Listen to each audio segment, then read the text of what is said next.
এই ভিডিওতে আমরা খুবই খুবই খুবই ইন্টারেস্টিং জিনিস নিয়ে কথা বলবো। খুবই ইন্টারেস্টিং জিনিসটা হচ্ছে, আমি আমার টার্মিনালে যদি আপনাকে দেখাই, এরকম একটা ইমেজ আছে এবং আমি আমার মতো ডিজাইন করতে পারবো, সেটা আমার মতো সবকিছু করতে পারবো। কিন্তু কিভাবে আমরা যদি আমাদের যে কমান্ড মানে সিএমটিটা থাকে ওইখানে কিন্তু এগুলো করতে পারবো না, যে এর জন্য আমাদের আলাদা করে ইনস্টল করতে হবে একটা জিনিস। সেটা হচ্ছে, আপনি যদি উইন্ডোজ ইউজার হন তাহলে আপনি মাইক্রোসফট যে স্টোরটা আছে এখানে গিয়ে আপনি এখানে উইন্ডোজ টার্মিনাল লিখে সার্চ দিবেন। দেন উইন্ডোজ টার্মিনাল লিখে সার্চ দিলে এখানে কিছুক্ষণের ভিতরে ওকে উইন্ডোজ টার্মিনাল চলে আসবে। এই প্রথমটা আমি ওপেন করলাম, আমার এখানে ওপেন আসবে, আপনাদের এখানে গেট আসবে, গেট করে নেবেন, তাহলে ইনস্টল হয়ে গেল, আমাদের ইনস্টলের কাজ শেষ। এরপর আমরা কি করব, এরপর আমরা চলে যাব হচ্ছে এটা ওপেন করবো। ফার্স্টে ওপেন করার পর আমাদের একদম এটা কালো আসবে বা যে কালার আছে সেটা আসবে। এরপর আমরা এখানে সেটিংস অপশন আছে, এখানে রাইট বাটনে ক্লিক করে মাউসের রাইট বাটনে ক্লিক করে সেটিংস আসবো। এখানে অনেক রকম আছে, আপনি step by step set up করে নিতে পারেন, কোনো সমস্যা নেই।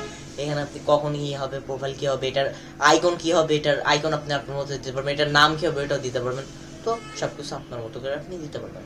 আমি এখান থেকে যদি যাই, এখানে তিনটা জিনিস থাকে, তিনটা জিনিস আমি অনেকদিন আগে দিয়েছিলাম, ভুলে গেছি, বাট তিনটা জিনিস আমি তিন রকম করে নাম দিয়েছি। দেন হচ্ছে আমি এখান থেকে উইন্ডোজ পার্সেল, এটার নাম ওরকমই আছে। তো এইখান থেকে আপনি আইকন চেঞ্জ করতে পারবেন। আমি যদি আইকনে ক্লিক করি, আমি ব্রাউজার মানে আমার আমার যে ফাইল আছে আমার ফোল্ডার থেকে আমি যে কোনো একটা আইকন এখান থেকে এসে, মনে করেন আমি এই যে ইমেজটা আছে এটাই এখানে দিয়ে দিলাম, দেন এখানে কিন্তু এটা চলে আসবে। তো এটা সেভে ক্লিক করলে সেভ হয়ে যাবে। তোমাদের সেভে ক্লিক করি, এটা সেভ হয়ে যাবে। এরপর আপনি ট্যাব টাইটেল কি হবে, আইকন কি হবে, এগুলো সব আপনার মতো স্টেপ বাই স্টেপ আপনি করে নেবেন। এরপর মনে করেন আমি উইন্ডোজে গেলাম, এরপর আমি মানে ব্যাকগ্রাউন্ডটা কীভাবে চেঞ্জ করবো, আমি এখানে অ্যাডিশনাল সেটিংস এর এখানে ক্লিক করলাম, দেন আমাদের সামনে এরকম একটা কিছু আসলো। এরপর আমরা দিতে পারবো কালার। এখানে কালারে যদি ক্লিক করি, অনেক রকম কালার আছে, এখানে আপনি নিজের মতো কালার তৈরি করতে পারবেন। সো এখান থেকে আপনি যে কোনো একটা কালার আমি নিয়ে নিলাম, এরকম হলো। এরপর হচ্ছে এখানে আপনি ফন্ট নিতে পারবেন, কি মানে কীরকম লেখার ডিজাইন হবে, যেটাকে আমরা কোডিংয়ের ক্ষেত্রে ফন্ট ফ্যামিলি বলি। সো এখান থেকে এরকম থাকবে, এরকম নিলাম। দেন আমি এখান থেকে ফন্ট সাইজ বাড়াতে পারবো, কমাতে পারবো, আমি কমাই দিলাম, এরকম দিলাম। এরপর আপনি ফন্ট উইথ মানে অনেক কিছু দিতে পারবেন আর কি। সো এরপরে যদি নিচে যাই, আবার এখানে যে কার্সর আছে এগুলো করতে পারবেন। ইমেজ পাথ আছে, ইমেজ আচ্ছা এখানে ইমেজ পাথ, এই ইমেজ বা ব্যাকগ্রাউন্ড ইমেজ পাথের পর যদি আমরা ক্লিক করি, দেন আমাদের সামনে ব্রাউজ করলে আমরা আমাদের ফোল্ডারে চলে যাব। এরপর আমরা যে কোনো একটা, মনে করেন আমি এখানে নিচে যাই দেখি আর ছবি আছে কিনা কোনো,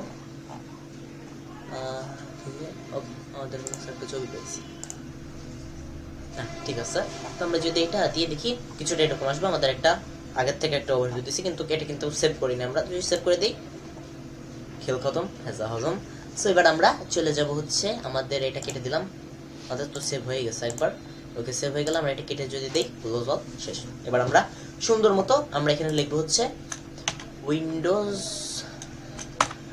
বা যদি আমরা জাস্ট টার্মিনাল লিখি, টার্মিনাল, আমরা এখানে চলে আসবে। আমি এখানে অ্যাড করে নিয়েছি, এখানে যদি আমি ক্লিক করে জাস্ট স্টেপ পেন ইনস্টল করি তাই হয়ে যাবে। তো এরপর আমরা এটা করে যদি নেই, হয়ে গেছে। সো এইভাবে আপনি লেখার ডিজাইনটা আমি চেঞ্জ করছি, কালারটা আমি চেঞ্জ করি না, আপনি আপনার মতো কালার চেঞ্জ করতে পারবেন। মানে এখানে সাদা কালার বদলে আপনি অন্য কিছু দিতে পারবেন, সাদা হচ্ছে প্রথমে থাকে, এটা বোঝায়। সো আইকন থেকে শুরু করে সবকিছু আপনার মতো চেঞ্জ করতে পারবেন। এই টার্মিনালে তিনটা থাকে, একটা আমি আমার মতো করে নাম দিছি, অনেক দিন আগে করছিলাম। এটা তিনটা মানে টার্মিনাল এরকম থাকে, আপনি ধরতে পারেন। তো এই তিনটা আপনার মতো করে আপনি সেট করে নিতে পারেন, প্রত্যেকটা আলাদা ব্যাকগ্রাউন্ড করতে পারেন, প্রত্যেকটা আলাদাভাবে ডিজাইন করতে পারেন। So thanks for watching this video.